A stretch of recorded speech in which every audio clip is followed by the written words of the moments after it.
define what big data is really to explain how we at Light and Power are currently using it, or how we foresee to use it in the future. So before I get to that, I wanted to kind of share the future vision that Light and Power has and the challenges we see as a small island utility. So I think everybody's aware, as a small island, right now our current generation is based on fossil fuels, and it causes a big impact on foreign exchange because all of our fuel is imported. There's also the need to improve energy price stability for consumers because, as you all know, the price of fuel does fluctuate on the international market. There's also a significant push to get more clean energy, so utilize more renewables. And customers want more information into how they're using electricity. So when they get a bill, they want to know why I am paying $100, $150. Because some people, there's a challenge as to what they use versus the bill. So we at Light and Power, over the last couple of years, we determined how are we going to meet these challenges in the future, because it's going to get more and more challenging as we go forward. So our overall vision to achieve this is to try to achieve a carbon-free future for Barbados. And everybody would have heard there's a number of various groups like BREA, Barbados Light and Power, etc.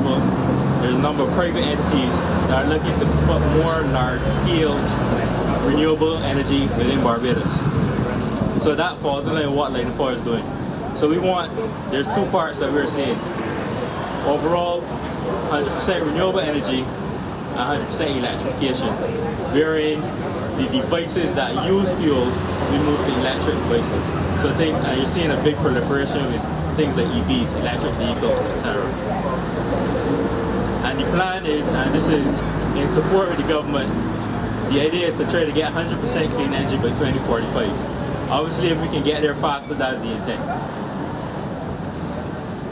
So, before I get into how we'll use big data to get there, I wanted to state the transformation is really on the way already. We already have Light and Power to install a 10 megawatt solar plant last year, and that is now fully connected to the grid and feeding customers. There's also 30 megawatt of residential solar, so that is a combined amount of customers that have either solar or wind solutions at their home or businesses. Going forward in the future, by 2018, we expect to have an additional 18 megawatt utility solar and wind, as well as an increase of another 15 megawatts at the residential end.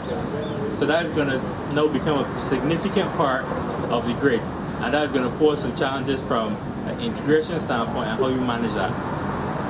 In terms of electrification, I think a lot of people will be seeing the amount of Nissan Leafs on the road. There are at least over 200 electric vehicles right now in Barbados, and you're continuing to see growth. There's a lot of potential for vehicle-to-grid and home technology in terms of battery storage, because as you all know, the vehicles have batteries, and outside of charging, you're in essence just having to sit in there most of the time when they're parked. If we can utilize those batteries as storage, that also presents a different avenue. Next is grid modernization. So a lot of people might have heard that we are rolling out automated meters, and we were to start that project in 2016, and we are now at about 17,000 meters deployed. The project is going to go over till 2019, where we intend to have all of our customers on fully automated meters. And that is going to allow for further customer engagement as well as distribution automation, where we can automate things like our switches, our transformers, etc., depending on demand.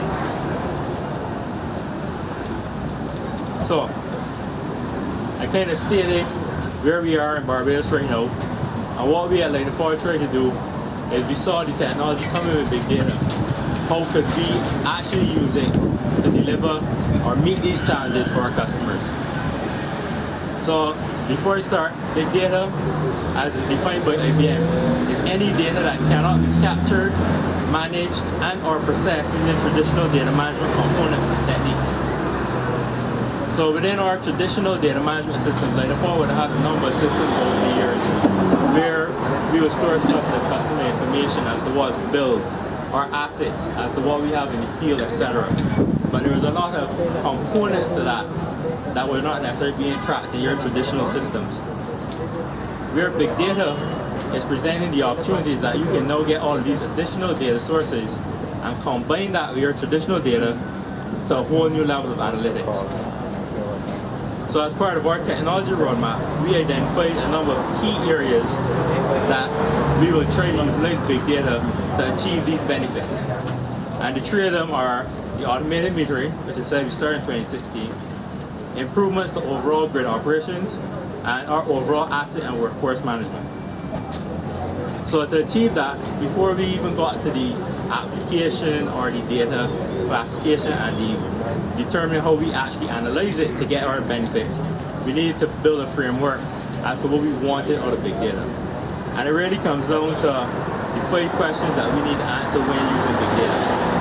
What is happening with our environment, our assets, our workforce? What actions should I take in terms of decision management? What did I learn and what's best from past experiences? Why did it happen? So what are the things that caused this experience or this history to occur? And lastly, what could happen? How can we use big data analytics to predict and model the future, particularly with all the changes that we expect? So really and truly, for us, the gateway is automated metering. Without automated metering, what that provides us is the ability from end to end, from the point where electricity is generated right down to the customer, to get real-time data. And that's really the key about big data. We can now get voltage, we can get load, we can get usage, we can see what peak times, what slow times, etc. But it's no real time, it's not historical. So we can now react that much faster. And the example would be the challenge with renewable sources are, as you will see just now, the rain came like that. The challenge with solar is that all it takes is a cloud cover over your panels and you get a dip. Now, that's fine for when you're at home and you might accept that because that's what you're paying for. Now we as for customers, if a customer now was solely on renewable like solar and we got a whole set of cloud cover for 10 minutes, potentially their customers are not going to get power. So you need the system to be able to predict that. And where big data comes in is now you're getting data from weather. You're getting history in terms of weather, you're getting the predicted weather within a few hours as to what's coming. You also know, alright, based on that, the predicted weather pattern, how much you're going to generate from your panels. Which means you now know what is your deficit to determine what you need to generate by other systems. So that then allows us to continually maintain a stable line of electricity, so customers are not affected by things like that. And it's a similar concept with wind. Wind can blow most of the time, but then there are going to be times when you don't get anything. And that's where we're seeing the use of big data. But we need to know usage as well. So that's where the automated metering comes in, because we're now going to have a better insight as to the real-time usage. Previously, we could tell a peak would be between, say, 10 to 2. Because that's generally when most people are at work, manufacturing, etc. like that. But now, on this particular hour, and even in 15-minute intervals for our commercial customers, we will know what the usage requirements are. And that is going to allow us to better manage our generation mix. In addition to that, in terms of the grid operations, as I mentioned, it's going to reduce outages and downtime because we're going to be able to detect energy loss. We're going to be able to detect when generation is at a lower capacity. Furthermore, we'll now be able to determine when there are things such as theft and fraud. Additionally, from a customer service standpoint, in terms of our field crews, we're going to be able to improve and optimize maintenance and repairs. Because you're now moving from just saying we need to change this part in 20 years to knowing that based on the overall weather conditions, the sea salt, etc., this is our history. We will know that we can now change this device based on events and predict that, as opposed to just using a time, which is not going to be standard for every single device. Additionally, there's going to be customer engagement. So now you as customers are now going to be able to better understand your energy consumption. So you'll know, and we've had instances where people have traveled and wonder why their light bill goes up. And sometimes it's the case that maybe they left one of the older kids in charge and so forth, they had a party. They use a lot more energy on a couple of days. Maybe they had friends over, they leave the fridge open, that sort of stuff. And now they can see, based on this given thing, there's an energy spike. So then they can now try to figure out what happened at that time. And we've seen instances in other utilities where people have been able to see where maybe their ACs aren't running efficiently because people are leaving doors open. We had a customer like that. And their electricity bill came up, but that's because a lot of customers left the door open and they didn't fix the door, it goes by automatically. So the AC was running extra.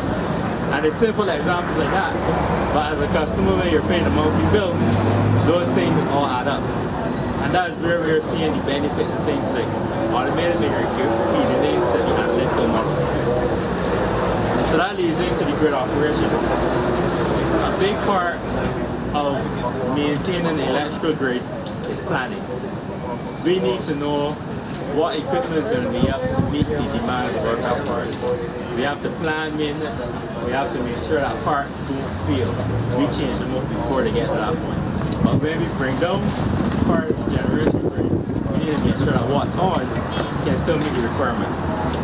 And that's where we're seeing the data coming in as being helpful. So we're going to have more detailed load and voltage data, which is going to allow us to see the generation impact, load and phase balance, and topology and switching history. Within the system control, we're going to have greater correlation analysis from all of our events and alarms, fault location and grid conditions, because we're going to be able to use history as well as predictive conditions for our various generation plants. As I said, I use weather as a simple example, but even in a generation plant, the weather affects things like heat and that sort of stuff. So by able to predict that, we have a better opportunity to know when we need to change a part, when we need to turn on an additional engine, etc. From a customer operation, it should also improve power quality because we're going to have fewer outages and events. And the big factor for us is really managing renewable integration.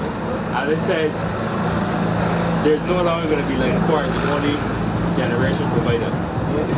There are consumers that have their smaller PV systems or wind systems. They're going to be larger, independent power producers such as Williams, etc. I think everybody would have heard a lot of the plans that you're seeing like Deltro, etc. When these guys come onto the grid, we at Light & Power now have no control over what their output will be. So we have to be able to predict as best as possible what we will get and how best we need to accommodate that. Because ultimately customers are still going to believe that Light & Power is responsible. And we need to make sure that person's power does not go off.